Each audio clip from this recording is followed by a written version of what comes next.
বিজয়াত অসমী বোলে কি জনাব বুলি আমাৰ মনত দুখ আৰু কষ্ট আহে। এইকাৰণেই জুবিন দা বিহীন অসমৰ প্ৰতিজন জনতাই আজি যেনেকৈ আমি দুখ প্ৰকাশ কৰিছোঁ, জুবিন দা বিহীন আমি দুৰ্গা পূজা উপভোগ কৰিছোঁ। আজি ঠিক তেনেদৰে মাৰ বিজয়াত অসমী বিজয়া বিসৰ্জন দিছোঁ মাক। যিদৰে মনত কষ্ট আৰু মনত অনুভৱ আমাৰ হৈছে, মাক বিদায় দিছোঁ, কিন্তু মা পুনৰাই আহিব।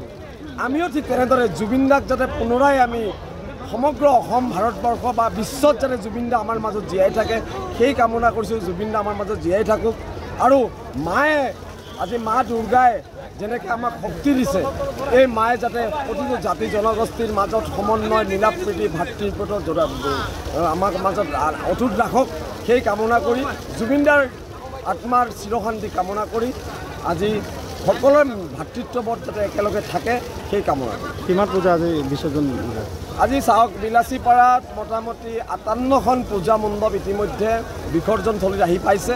ৰাতি 2টালৈকে আমি ভাবিছোঁ যে ইমান বতৰ বেয়াৰ মাজতো ৰাতি 2টালৈকে আমি ভাবিছোঁ যে বিসৰ্জন চলিব।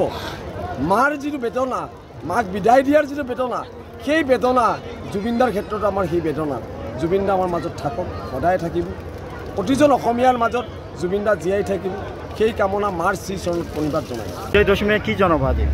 বিজয় দশমী উপলক্ষে আজি সকলো বিৰাচীবাসীৰ লগে লগে অসমবাসী আৰু শুভেচ্ছা জনাইছোঁ। মা দুৰ্গাই যাতে আমালোকৰ জীৱনত আনন্দ আনে, আগন্তুক দিনত যাতে আমি সকলোৱে একতাৰ বান্ধোনেৰে সকলো ধৰ্মাৱলম্বী লোকে একেলগে থাকি বিলাচীবাসী উন্নতিৰ স্বাৰ্থে আমি কাম কৰিম, এইখিনি মা দুৰ্গাৰ ওপৰত আশীষ দিছে।